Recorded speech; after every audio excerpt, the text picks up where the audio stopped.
It is so good to be here with all of you today. My colleague Jeff Smith wanted me to be able to say two things. His Twitter handle is JMUJeff, so I'll give you a guess as to two things.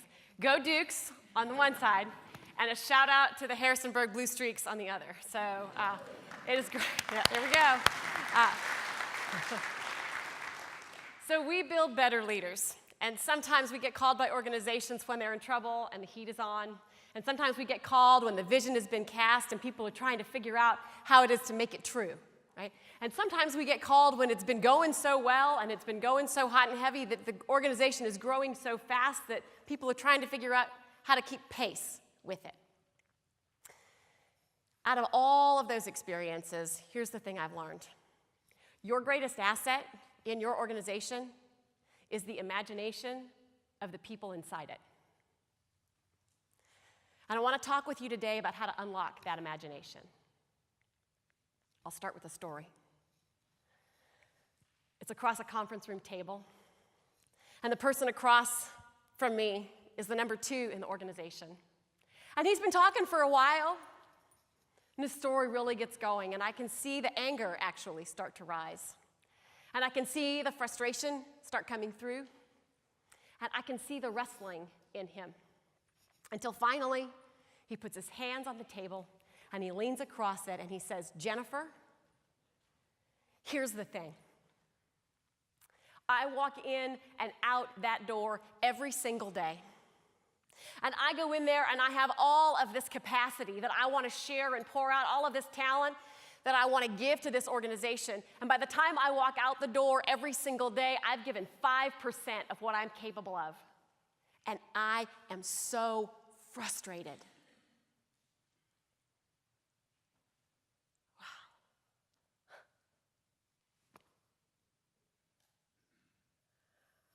I've been in that seat. Maybe you have too.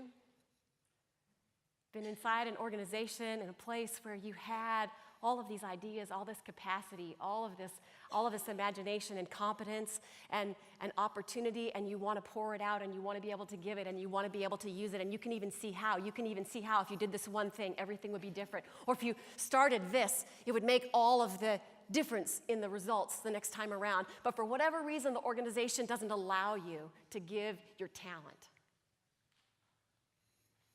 What's happening in that moment? What do you do? And he was across the table from me. And so I knew two things in that moment. I could feel his frustration, and I had a lot of compassion for him. And I also knew that it was going to be okay. And I knew it was going to be okay because I was coaching the number 1 inside that organization. He'd actually engaged us the year before, and he had engaged us intentionally so that he could build the creative capacity of the organization. He wanted to be able to unleash the power and possibility and potential of everybody there. He didn't know how. He was learning. He was learning. And so I walked him through the rest of the conversation that we had, helping him shape another conversation, one to take back to his colleague and leader, to be able to begin to find a way for him to unleash more and more of his capacity inside of the organization. What if it's true that every day, walking in and out, the people on your teams have twice as much, or 3 times as much, or 20 times as much to give? But for whatever reason, they're not able to. And what if you could unlock that? It takes a couple of things to unlock the creative capacity of an organization. It takes time, and it takes trust. And so I'm going to pause for a moment today and talk to you about both of those things, time and trust. Time to think and trust on the team. Time to think. When was the last time you had white space in your calendar? I know mine, right? When was the last time you had time to really think deeply about what you were doing and how you were doing it and to think about what was going on in the world around you, and if you were relevant, if it mattered, if you were still doing the right thing based on what's happening out there, right? Time to really think. Time to think is an endangered species in business today. Yeah, it's true. And I believe that the greatest differentiator in success stories today between where we are right now and who will be succeeding tomorrow is this: the organizations that equip and allow their people and themselves time to think, a regular rhythm of thinking time inside of itself, right? And with the people that are there, if they value that, those organizations will be successful. And the other ones will fall into decline. Because the pace is not sustainable, the time to think is absolutely critical. Time to think. I actually don't do strategic planning with people. I do strategic thinking. I equip organizations to think strategically. And a piece of that is the pace of it, right? Who has the time? We work in an organization, and we met with them a couple of weeks ago, and the VP came in and sat down, and he said, "This is what I've got for the team today." We were meeting with all the VPs in this healthcare organization. And he's like, "This is what I did with my team. It's so exciting. I want to share it." I asked everybody on my team when we met last, I said, "I want you to go to your calendar, and I want you to erase 10% of your meeting time. However you do it, I'm leaving that up to you, right? You're free to figure it out. But I want you to erase 10% of your meeting time, and then I want you to take that time and I want you to plant it. I want you to plant it in your own thinking. I want you to give it to yourself, because this organization has challenges before it and opportunities around it, and we're not going to be able to think clearly and brightly about them unless we have time to think. And so I want you to do this exercise and come back and let me know what you find and what happens." So we need to find a way to have time to think so that we can be successful inside of our organizations, to make sure that we have the right pace for thinking. So there's time to think. There's another side too, beyond just time to think, but it also takes our time, and that's building trust on the team, right? Trust on the team is really important. You can have all the time that you want to think about things, and people can have all the creative ideas in the world, but if they don't trust you, they won't give it to you. Because I think we're aware inside of each and every one of us that your greatest gift is your creative imagination. So why would you share it if you didn't trust the people around you, right? When you trust people, you share your ideas freely. You talk openly. You really engage, and you're willing to be stretched and have your ideas reshaped, right? When you trust people, people can mess with you when you trust them. And our ideas are precious, and so we want people to mess with them, but we only want the people we trust to mess with them a lot. So trust on a team is really essential to an organization. How you build that, though, takes some time and intention. So here's a couple of things that you can do to spend that time and pay attention to trust on your team. It takes a couple of things. It takes curiosity. Being curious about your people, being curious about who they are and how they are and what they're up to and interested in. Simply being curious about them. Not about what they can do for you, but about what their dreams and desires are, what they aspire to, what they want, what they really want. That's a piece of information that they will apply untold amounts of energy to, but you need to know what that is, right? It's helpful. Once you know, when you're curious about people, right, knowing what their aspirations are, then when you begin to have a conversation, changes the tone. Takes an investment, though, an investment in your time. The next time you're asking questions of people, don't ask questions you already have the answer for, or try to sway them to your point of view. Ask a purely curious question, a generous question, a question for which you have no answer. That's a generous question, right? What should we do next is not a generous question if you have the idea in mind. But a desperate, what should we do next, is different. Right? But a generous question, right? What do you want? What do you really want out of your life, right? What are you really good at? What are your favorite things to do? What do you want to learn about? So I would be making a mistake if I didn't take the time while I was here today to talk with you about an organization that's bringing both of these things together. They're figuring out both time and trust, and they're creating a creative environment. So the organization that I wanted to talk with you about is an organization that is, I actually asked Michael, the president, if I could share their story.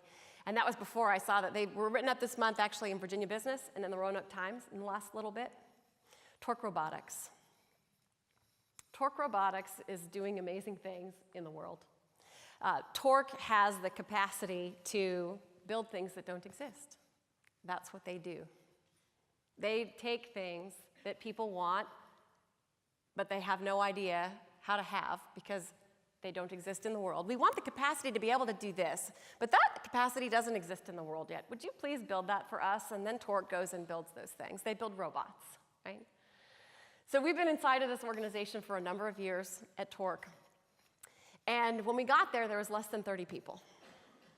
I will tell you that the top priority from the organization, from the time that they started till now, is that the full creative capacity of each and every single person in the organization is unleashed in the organization, right? Because if you're going to build something that doesn't exist, if you're going to actually have something at the end of the day that's delivered to a customer that didn't exist in the world before you started to think about it, you need to have your people bringing their full creative power to the day every single time.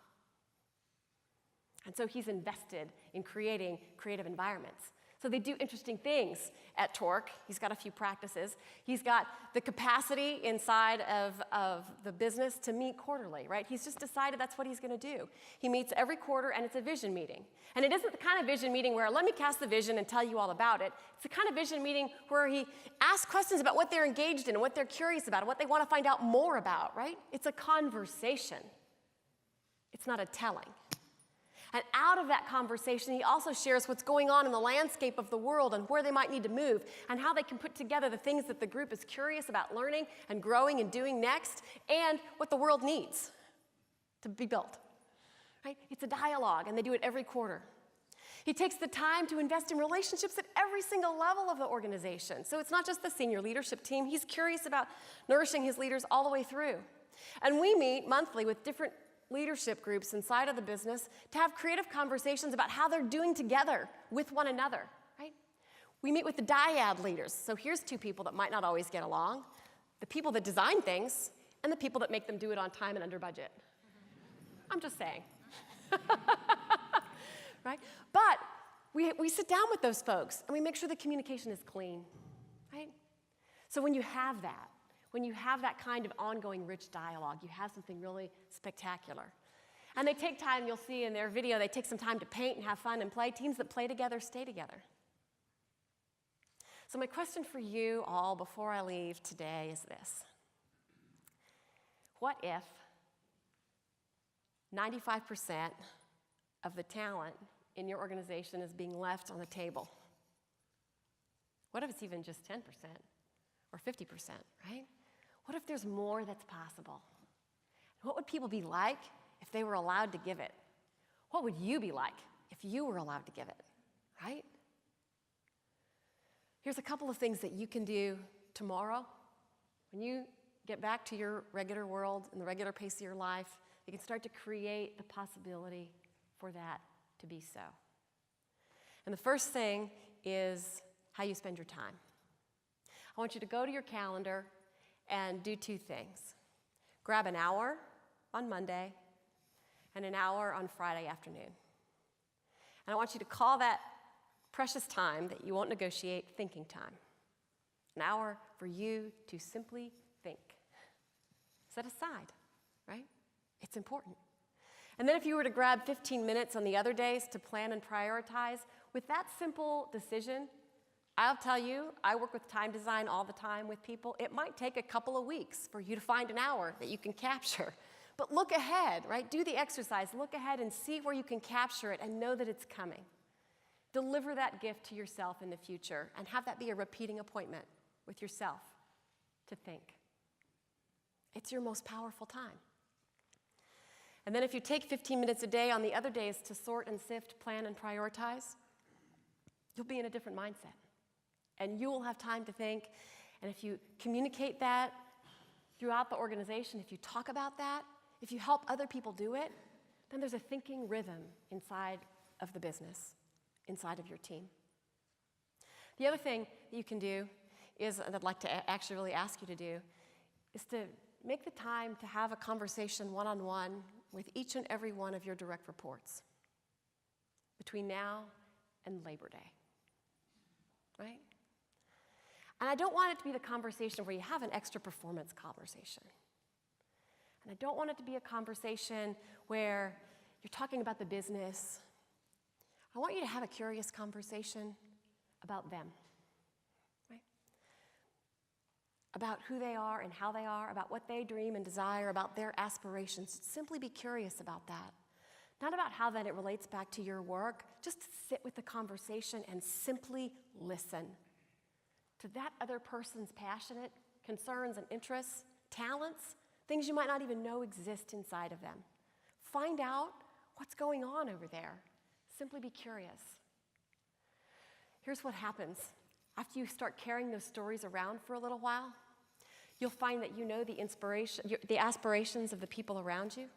And when you're able to plug in the aspirations of your folks with the vision that you have, magic begins to happen. And what I really want for you is magic.